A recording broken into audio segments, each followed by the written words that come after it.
Esse vídeo tem dois objetivos. O primeiro é atualizar você que acompanha a construção da nossa casa aqui no sítio. E o segundo é uma conversa sobre a construção dessa estufa russa. Um dos inscritos aqui do canal, o Thiago, pediu para falar mais sobre ela e eu acredito que a dúvida dele é de outras pessoas também. Pretendo futuramente fazer um vídeo tratando desde a construção e de alguns aspectos técnicos, nada muito técnico, desse sistema de aquecimento aqui. Chuva, tem atrasado um pouco a construção aqui da casa, mas não está nada fora daquilo que a gente já esperava, já que nessa época do ano é normal chover um pouquinho mais. Eu fiz todo o encanamento de água e esgoto. Esgoto, na verdade, aqui é somente água de banheiro e de cozinha e da lavanderia. A gente não vai ter aqui um banheiro convencional, a gente vai ter um banheiro seco. Então eu não preciso me preocupar com a construção de fossa, por exemplo. Então aqui é a área da lavanderia, aqui onde a gente está. Aqui a pia do banheiro, chuveiro e aqui a pia da cozinha. O nosso sistema de captação de água cinza é extremamente simples. É um lugar ali no barranco onde eu vou instalar uma manilha e a água vai cair ali dentro.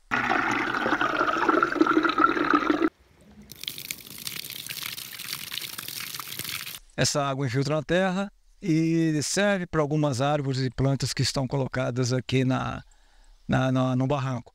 Aqui ainda vou colocar uma manilha com 40 centímetros de diâmetro. Ela tem mais ou menos 1 metro de altura. Vai ficar bem rente aqui da saída do tubo. E no fundo dela eu vou colocar brita e um material mais grosso, simplesmente para não destruir essa parte aqui debaixo da manilha. A gente está aqui a uns 30 metros da horta. Não está longe não. Tem uma área de morro, um terreno bastante permeável, grande. A infiltração aqui não vai ser problema. A minha intenção era colocar essa saída aqui, perto aqui desse, vamos passar aqui, perto aqui desse pé de erva mate. Tá até com flor agora.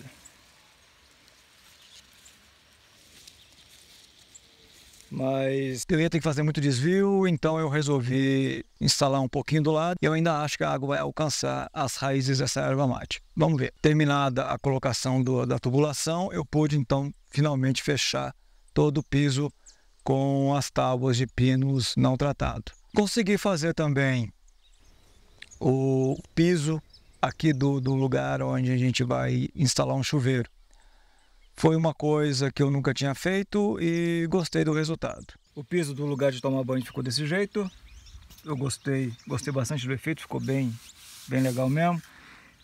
Essa madeira aqui, a caixaria, eu vou tirar brevemente, vou esperar bem essa tábua aqui murchar, para sair com facilidade, quebrando o menos possível aqui das bordas.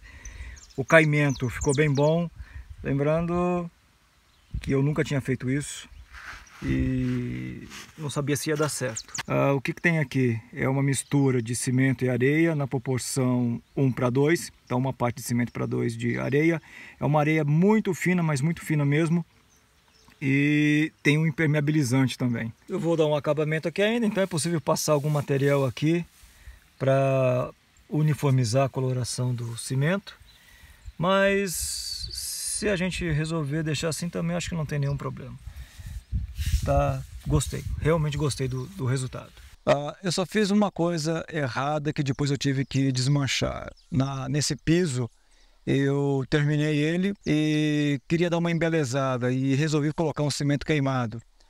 Péssima ideia. O negócio ficou liso igual sabão. Era acidente na certa se eu fosse tomar banho aí. Então o que eu tive que fazer depois foi lixar tudo para remover o cimento queimado. Agora tem uma aspereza, vai funcionar bem. Algumas vezes eu não consigo seguir uma sequência linear das etapas da construção aqui. Como eu tive que usar cimento para fazer aqui o piso do box, usei cimento também para construir a base de alvenaria aqui da estufa russa, eu resolvi começar a fazer as escadas aqui da casa também. E a razão é simples, eu não quero perder cimento. Eu abro um saco de cimento aqui, eu sempre compro em pequena quantidade, eu abro um saco de cimento, em pouquíssimo tempo ele está todo empedrado e eu acabo perdendo.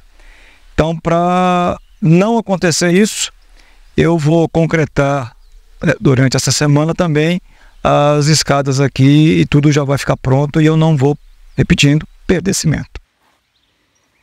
Essa aqui é a entrada secundária da casa. Então aqui é onde a gente está, vai ter uma garagem.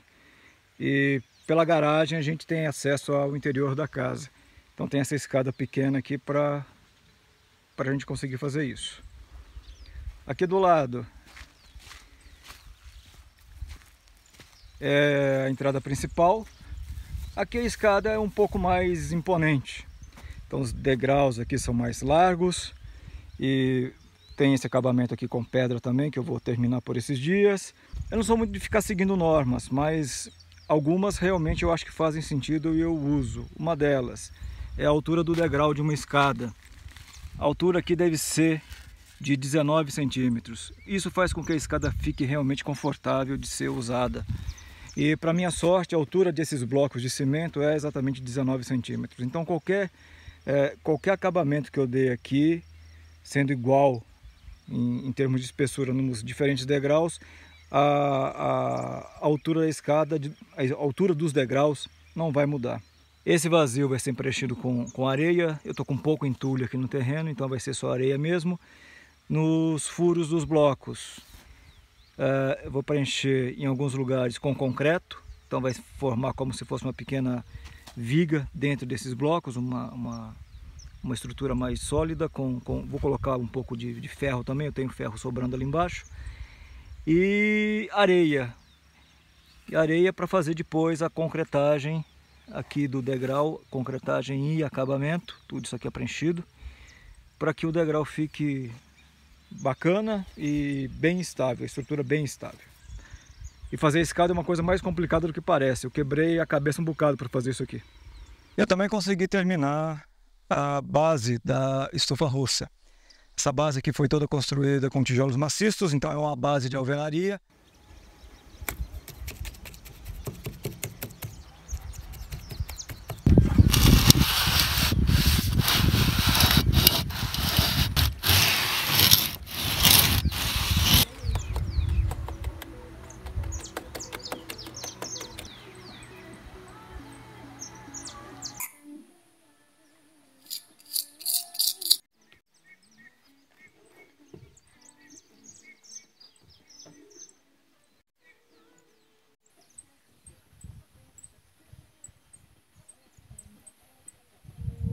E é aqui em cima dessa base que a estrutura da estufa vai de fato ser erguida.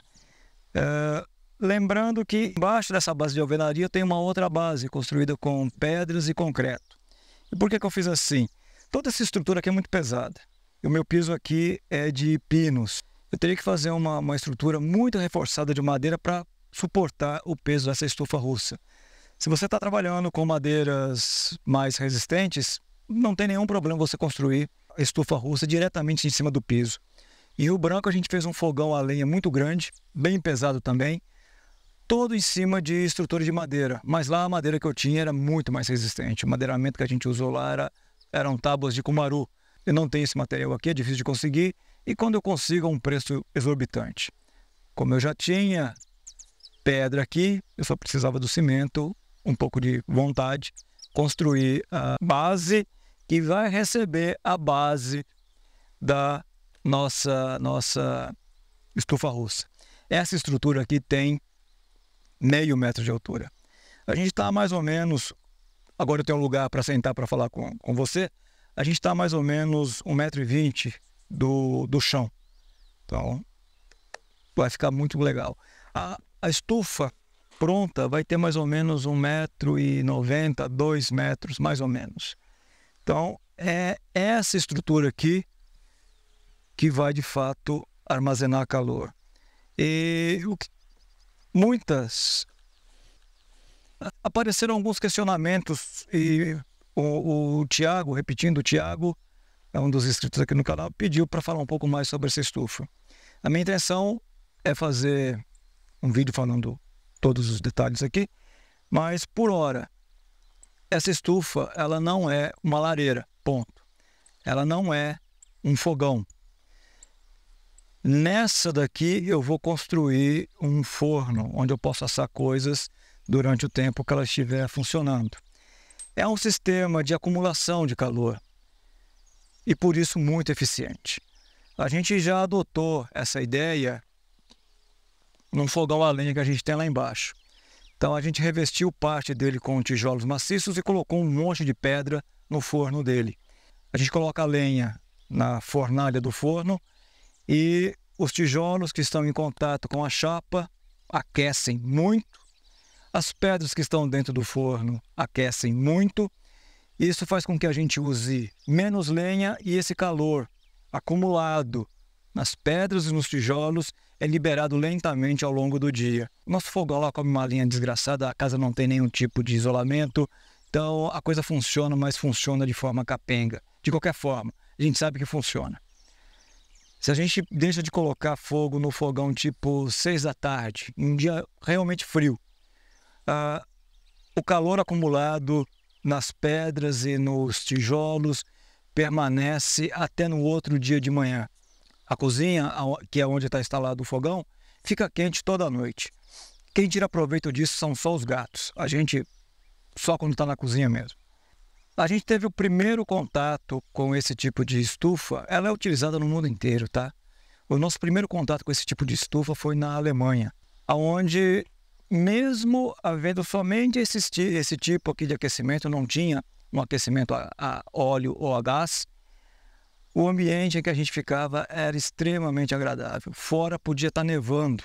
A gente pegou uma nevasca de meio metro e o ambiente aquecido com uma estufa que segue esse mesmo princípio era extremamente agradável.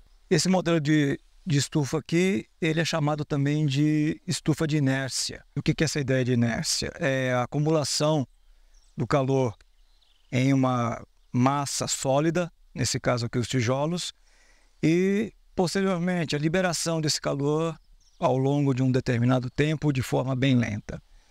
Se você já entrou num ambiente aquecido com fogão a lenha, se você já esteve num ambiente aquecido com lareira, aquilo não funciona muito bem. Tá? A lareira joga um monte de calor, chaminé acima.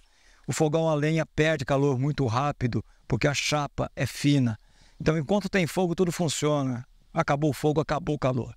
Aqui a gente não precisa de um sistema de aquecimento muito sofisticado e muito menos caro. Esse modelo de estufa atende bem regiões frias, realmente frias, que não é o nosso caso aqui. Eu tenho esse gráfico aqui que mostra que em 3 anos temperaturas negativas não apareceram de verdade. A gente não tem neve aqui. O período de inverno é chato, porque a gente está acostumado com o ambiente tropical. Mas não ficamos dias e dias e dias com temperatura negativa. E aqui perto, em São Joaquim, a situação é um pouco diferente. Em áreas mais altas é um pouco diferente. Mas também não é nada exagerado. Não é parecido com o que acontece em algumas regiões na Europa, em regiões aqui na América do Norte, e que usam também esse tipo de estufa. E a ideia aqui é a seguinte, eu não vou economizar palavras não. Você manda fogo aqui com vontade, durante um período do dia, normalmente uma única queimada serve, você queima aí 10, 15 quilos de uma lenha boa, esse fogo esquenta o tijolo que está em contato direto com ele, e o calor percorre uma série de canais. E percorrendo esses canais, ele aquece o tijolo também. Então, toda a massa de tijolos da estufa fica aquecida. Às vezes alcançando aí 70, 80, 90, 120 graus, dependendo da intensidade do fogo. E posteriormente, esse calor acumulado é liberado. O sistema é extremamente eficiente, extremamente prático, extremamente fácil de ser feito. E pela experiência que a gente tem, seja em um local realmente frio, que usa esse sistema de aquecimento, ou seja pela casa que a gente está morando ali, que não tem nenhum sistema de isolamento, a gente improvisou uma forma de acumular calor, isso aqui funciona e serve bem. Então, ao longo dos próximos dias, eu vou construir a estufa de verdade, o sistema de exaustão, e você vai poder acompanhar. Não sei por que as pessoas que moram aqui em Santa Catarina, no Rio Grande do Sul, poucos conhecem esse sistema e menos ainda adotam esse sistema para aquecimento do ambiente doméstico. Se você está interessado em conhecer um pouco mais sobre esse modelo de estufa, eu vou deixar aqui na descrição do vídeo um link para você ter acesso a um PDF que trata da forma como essa estufa é construída, quais são as vantagens, as desvantagens e como é a manutenção dessa estufa ao longo do ano, que ela requer manutenção também. Esse boletim foi publicado aqui pelo Instituto da Argentina para atender às necessidades de pessoas que moram na Patagônia e que querem também construir um sistema de aquecimento bom, barato e eficiente. O único detalhe, o boletim está em espanhol, mas não é nada complicado de entender o que está escrito. Você não conhecendo uma outra palavra, você pode usar o Google para fazer a tradução. De qualquer forma, tem desenhos, tem ilustrações que, se você quiser, você consegue acompanhar e construir isso para você também. Esse modelo aqui está seguindo totalmente o que está descrito nesse boletim. O vídeo é simplesmente uma atualização e algumas palavras sobre esse sistema muito interessante de aquecimento de ambientes domésticos.